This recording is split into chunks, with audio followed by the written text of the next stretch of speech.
प्रधानमंत्री नरेंद्र मोदी ने शुक्रवार को गोवा के पणजी में आयोजित हर घर जल उत्सव को संबोधित करते हुए कहा कि पीएम मोदी ने अपने संबोधन में ग्रामीण क्षेत्रों में 100% पाइपलाइन जल पूर्ति हासिल करने के लिए गोवा की सराहना की।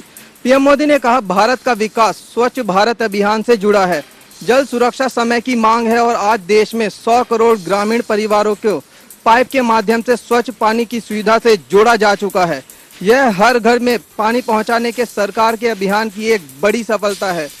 जल जीवन मिशन के बारे में बोलते हुए पीएम मोदी ने कहा, मैं इस उपलब्धि के लिए सभी को विशेष तौर पर महिलाओं और बहनों को बधाई देना चाहूंगा। हमारे देश की महिलाएं पानी की कमी से अत्यधिक प्रभावित हैं। जल जीवन मिशन सिर्फ एक सरकारी योजना नहीं, बल्कि देश के हर घर में पानी पहुंचाने का मिशन है। पीएम मोदी ने कहा कि इस मिशन के जरिए महिलाओं को काफी लाभ मिलेगा और आगे भी हमारा देश विकास की गति को और गतिशील होता जाएगा।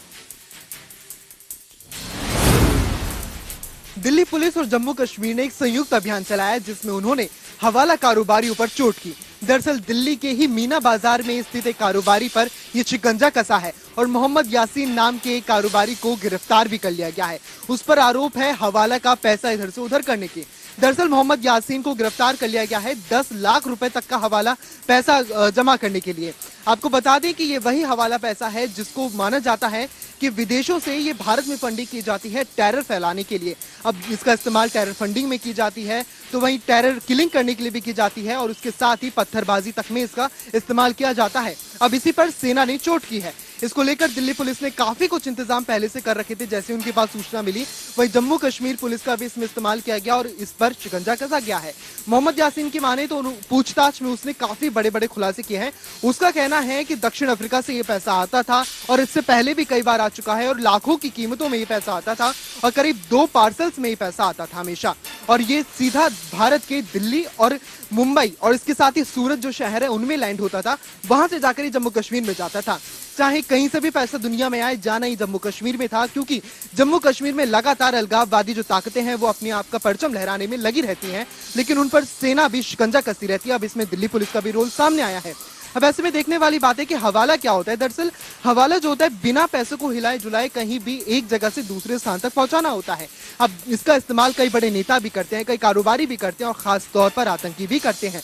वहीं आपको बता दें कि इसका इस्तेमाल पहले भी चाहे नीरव मोदी का केस हो या फिर कितने भी बड़े कारोबारी केस हो, उन सभी में इसका इस्तेमाल होता आया है। अब देखने वाली बात है कि सेना ने अपनी स्ट्रेटेजी बदली है।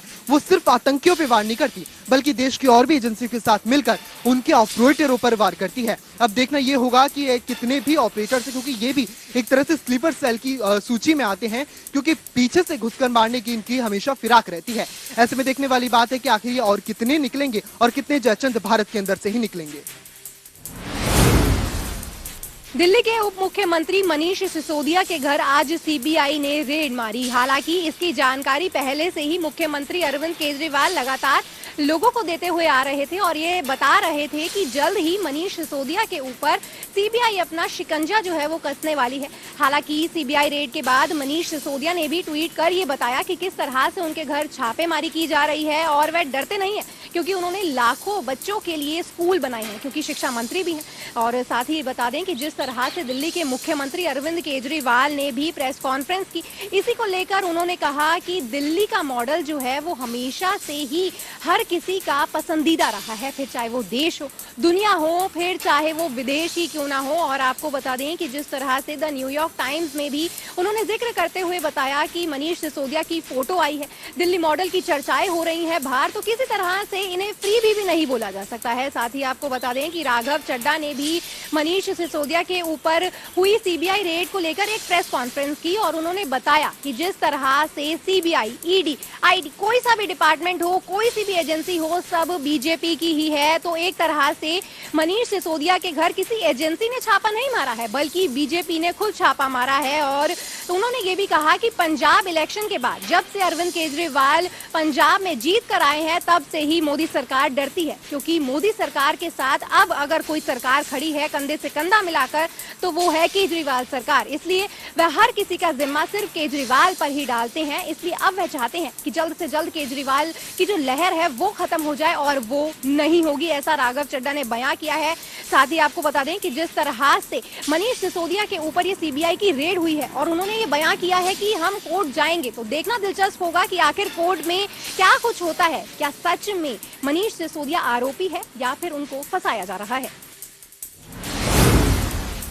पाकिस्तान जम्मू कश्मीर में अपने नापाक इरादों को लगातार अंजाम देने के लिए कुछ ना कुछ हरकतें करता रहता है, लेकिन उसे सुरक्षा बलों के आगे मुंह खिकानी पड़ती है। अब इस बार सुरक्षा बलों ने पाकिस्तानी ड्रोन से गिराए गए हथियार और गोला बारूद को बरामद किया है। जम्मू कश्मीर पुलिस ने अंतर्राष्ट्रीय सीमा के पास टॉफ गांव में एक पाकिस्तानी ड्रोन से गिराए गए हथियार और गोला बारूद बरामद किए हैं। पुलिस के अनुसार पाकिस्तानी ड्रोन से गिराए गए हथियार और गोला बारूद की बरामदगी के संबंध में 24 फरवरी 2022 को अरनिया थाने में मामला दर्ज किया गया था। जम्मू से संबंधित एक आरोपी ने खुलासे किए थे कि एक पाकिस्तानी हैंडलर ड्रोन गिराने में महत्वपूर्ण भूमिका निभाता है और वो लश्कर ए तैयबा और अल बद्र का मुख्य संचालक है। अंतर्राष्ट्रीय सीमा पर पाकिस्तानी ड्रोन से हथियार गिराए जाने के मामले की जांच करते हुए गुरुवार को जम्मू कश्मीर के 5 जिलों में एनआईए ने तलाशी अभियान चलाया। एनआईए के एक अधिकारी ने जानकारी दी कि द रेजिस्टेंस फ्रंट यानी टीआरएफ संगठन ने हथियार और गोला बारूदों की खेप गिराने के लिए ड्रोन का इस्तेमाल किया था, जिसकी जांच करते हुए जम्मू, श्रीनगर, कठुआ, सांबा और डोडा जिलों में 8 जगहों पर तलाशी ली गई। टीआरएफ लश्कर ए तैयबा से जुड़ा हुआ एक आतंकी संगठन है। एनआईए के एक अधिकारी ने बताया कि विभिन्न जिलों की ली गई तलाशी में आपत्तिजनक सामग्री, डिजिटल उपकरण और कई दस्तावेज बरामद हुए हैं। भिवानी, जिसे मिनी क्यूबा के नाम से भी जाना जाता है, या फिर दूसरे शब्दों में ये कहें कि फैक्ट्री बॉक्सिंग के नाम पर भिवानी है। भिवानी में खिलाड़ी इतने निकले हैं जितने पूरी जगह से कहीं से भी नहीं निकले होंगे। यहाँ पर ओलंपिक में भी खिलाड़ी गए हैं, कॉमनवेल्थ में भी खिलाड़ी मेडल लेकर के आए हैं और भी काफ़ी मेडल भिवानी ज़िले के खिलाड़ियों ने काफ़ी लिए हैं। आपको बता दें कि भिवानी के अंदर 23 अकेडमियाँ हैं, जो कि और कहीं पर भी नहीं है। छोटे सा शहर मिनी क्यूबा के नाम से जाना जाता है। यहाँ पर सबसे पहले विजेंद्र बॉक्सर जो ओलंपिक में मेडल लेकर के आए थे, उसके बाद बॉक्सिंग का इतना क्रेज़ बना कि काफ़ी खिलाड़ी निकल करके आते हैं। आपको बता दें अभी भी फ़िलहाल जिस प्रकार से कॉमनवेल्थ हुआ है या अन्य जो खेल हुए हैं उसके अंदर भी भिवानी नंबर 1 पे रहा है। काफ़ी मेडल भिवानी के नाम से रहे हैं। जनता टीवी के लिए भिवानी से दीपक मुटरेजा।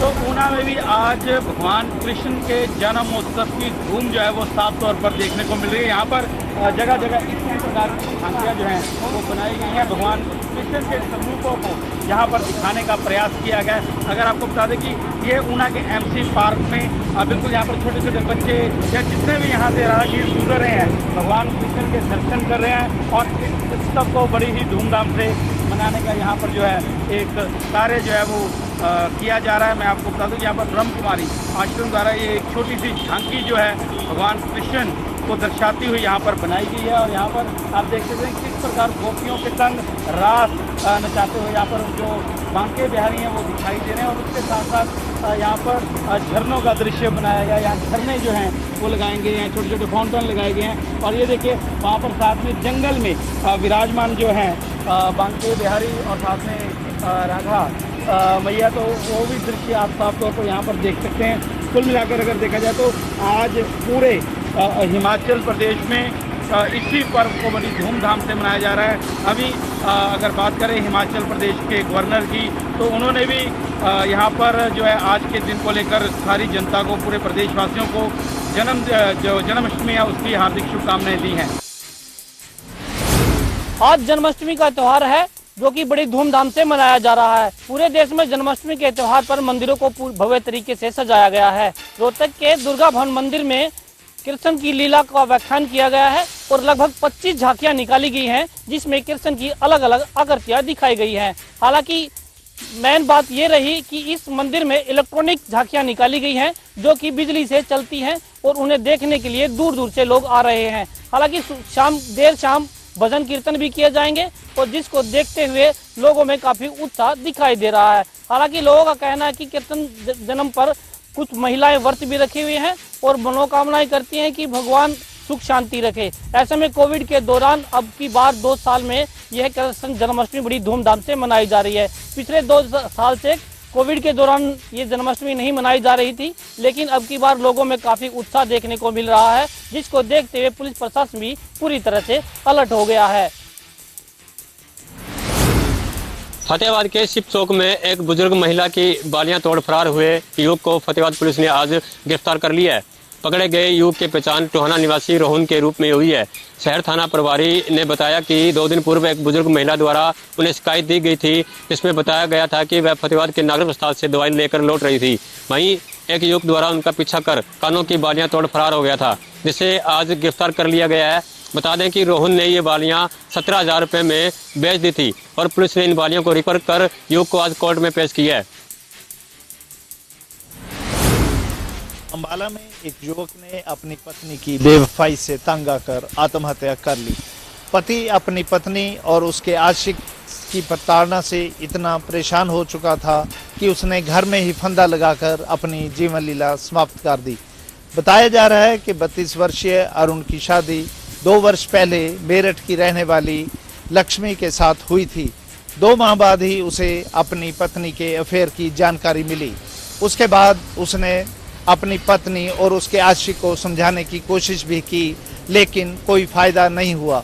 दोनों की प्रताड़ना से तंग आकर आखिरकार पति ने अपनी जीवन लीला समाप्त कर ली। बहरहाल पुलिस ने लक्ष्मी, उसके परिजनों व उसके आशिक के खिलाफ आत्महत्या करने के लिए मजबूर करने को लेकर मामला दर्ज कर छानबीन शुरू कर दी है।